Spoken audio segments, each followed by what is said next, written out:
প্রবাসে অবস্থান করেও বিদেশিদের নিয়ে বাংলাদেশের দরিদ্র জনগোষ্ঠীর চিকিৎসা সেবা দিয়ে যাচ্ছেন একদল নিবেদিত প্রাণ বাংলাদেশি ডাক্তার ও সমাজসেবক। দেশের প্রত্যন্ত অঞ্চলের মানুষের ঝুঁকিপূর্ণ স্বাস্থ্য অবস্থার উন্নয়নে চিকিৎসা সেবা দিয়ে যাচ্ছেন তারা। কক্সবাজার প্রতিনিধি ইকরাম চৌধুরী টিপুর পাঠানো রিপোর্টে বিস্তারিত। যুক্তরাষ্ট্রে কর্মজীবনের ফাঁকে একদল উদ্যমী প্রবাসী ডাক্তার নিজেদের সংগঠিত করে গড়ে তোলেন হোপ ফাউন্ডেশন নামে একটি স্বেচ্ছাসেবী সংগঠন। তাদের উদ্দেশ্য সমাজের পিছিয়ে পড়া দরিদ্র জনগোষ্ঠীর, বিশেষত মা ও শিশুদের ঝুঁকিপূর্ণ স্বাস্থ্য অবস্থার উন্নয়ন। তবে এটা শুধু শুরু। আমার মনে করি যে আমাদের এই হোপ ফাউন্ডেশন মাধ্যমে এটাকে আদর করে মডেল করে আমরা বাংলাদেশের বিভিন্ন অঞ্চলে আমরা এই ধরনের করতে পারি। কারণ প্রবাসে বাংলাদেশের প্রত্যেকটা অঞ্চলের লোক প্রবাসে আছে এবং তারা সবাই করতে চায়।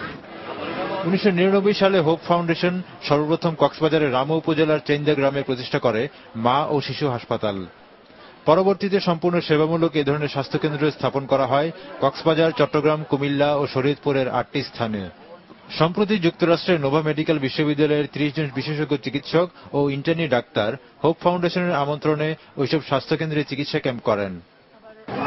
আমরা শুরু করলাম আপনার সহযোগিতা করে এটাকে সামনে এটাই আমাদের সমাজ।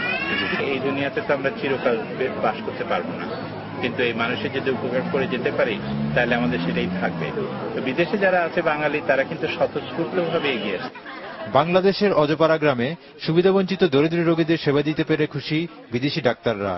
We were motivated to come to learn about your culture, to learn about healthcare in Bangladesh, and hopefully to help. Everything is very exciting because, we're doing something and we're able to help. এই জনকল্যাণমূলক কাজে নিয়োজিত প্রবাসী ডাক্তাররা বাংলাদেশের সুবিধাবঞ্চিত এলাকাগুলোয় চিকিৎসা সেবা নিশ্চিত করার লক্ষ্যে সামাজিক উদ্বুদ্ধকরণের মাধ্যমে স্বাস্থ্য শিক্ষা ও প্রশিক্ষণ কার্যক্রম পরিচালনার কথা জানিয়েছেন। স্বাস্থ্য, শিক্ষা, বেকারত্ব এবং দারিদ্র্য দূরীকরণে ব্যবসায়ীদের আরও বেশি দায়িত্বশীল হওয়ার আহ্বান জানিয়েছেন খুলনায় MRDI আয়োজিত সেমিনারের বক্তারা।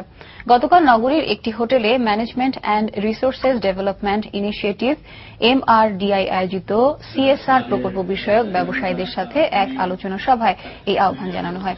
এ সময় উপস্থিত ছিলেন তত্ত্বাবধায়ক সরকারের সাবেক উপদেষ্টা রোকেয়া আফজাল রহমান, জাতীয় রাজস্ব বোর্ডের সদস্য সৈয়দ মোহাম্মদ আমিনুল করিম, জেলা প্রশাসক মোহাম্মদ জমশের আহমেদ খন্দকার সহ ব্যবসায়ী নেতৃবৃন্দ। পরে MRDI পরিচালিত সামাজিক অনুসন্ধান ভিত্তিক দুটি ভিডিও চিত্র প্রদর্শন করা হয়।